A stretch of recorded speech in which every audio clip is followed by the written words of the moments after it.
Yo la famille, c'est Zeus, j'espère que vous allez bien. De mon côté, ça va super bien. Aujourd'hui, on va bondir sur une préoccupation des membres de la communauté. Il s'agit de la lettre Q et le J. Elle a des difficultés avec ça. Je vous ai dit, si jamais vous avez des préoccupations, vous pouvez me les laisser en commentaire.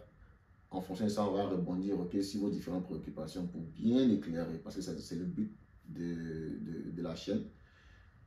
Le Q et le J ne se lisent pas comme en français, ok? C'est le mandarin quand même. Donc, si tu veux bien parler et tu veux bien connaître la différence entre le Q et le J, tu as intérêt à capter ça dès maintenant, sinon tu vas rentrer tout droit en brousse. Alors, on va apprendre à bien prononcer en utilisant la langue, la bouche et plusieurs exemples. Ok? Si tu es prêt, on démarre.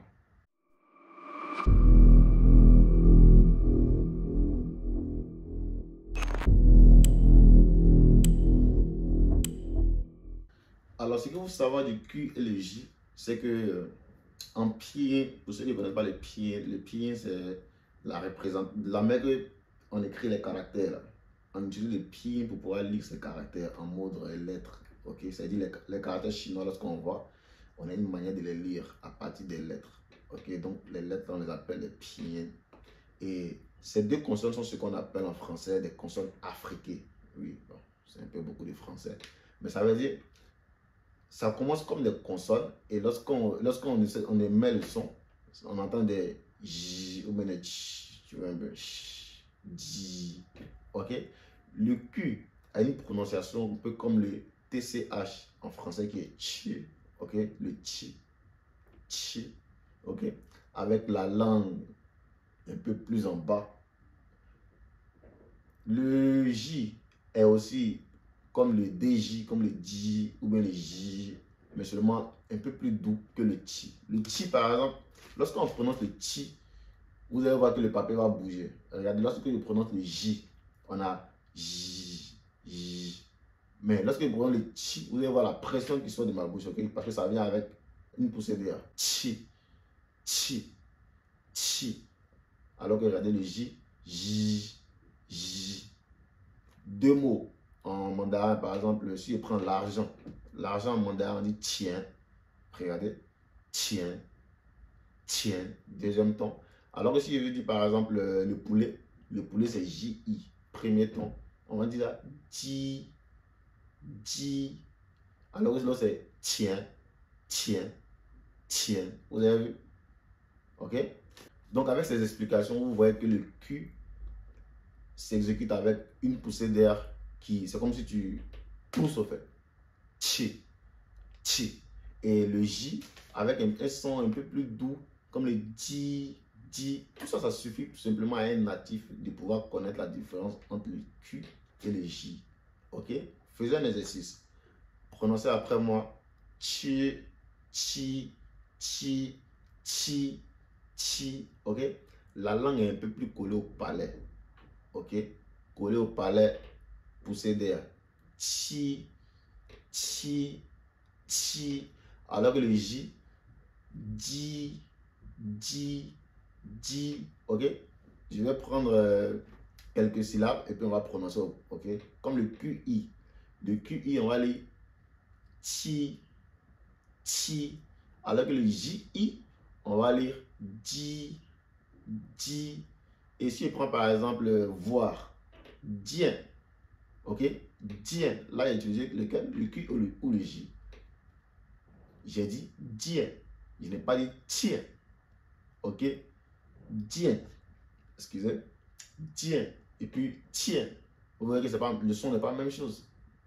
Tien, c'est le Q, dien, c'est le J. Est-ce que vous arrivez à suivre? Donc, répétez après moi. Tiens, dien, ti, di. Si vous avez bien remarqué, une autre spécificité de ces deux-là, vous ne verrez jamais les voyelles comme A, O à la fin du genre J, O ou un Q, O. Non. Ça s'exécute toujours de deux voyelles. Soit le I, soit le U tréma. En mandarin, le pinyin a U tréma qui se lit U.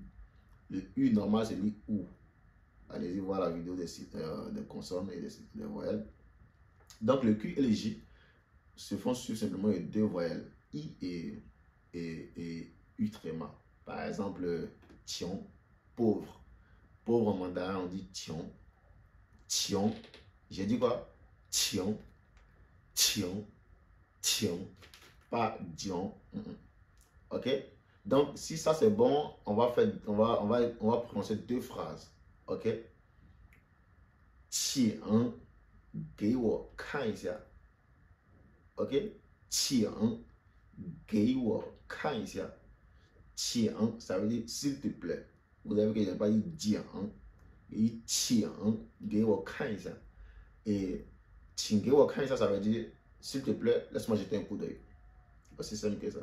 Et si je prends une deuxième phrase 我想吃鸡肉 OK, moi j'ai un petit giro.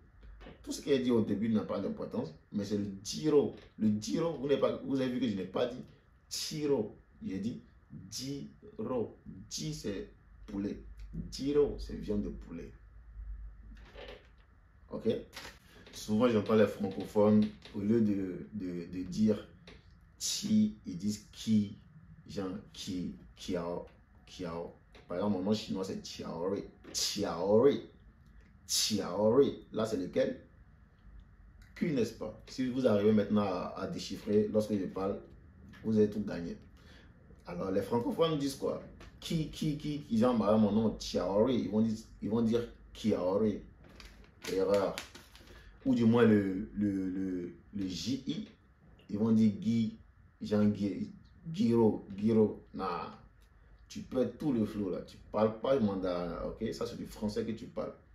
Toujours la langue un peu bas du palais, doucement. Tu parles avec tact. Là, c'est le mandarin que tu parles. Pas du français dans la bouche, ok? Là, ça sonne du mandarin. Impeccable. Alors, si tu as kiffé, lâche-moi un pouce, like la vidéo. Envoie la vidéo à quelqu'un qui galère à apprendre le mandarin, ok?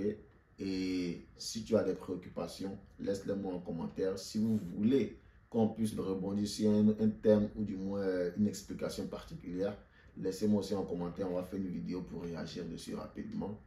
Abonne-toi, active la cloche de notification et on continue ensemble dans le code Zeus. Peace out.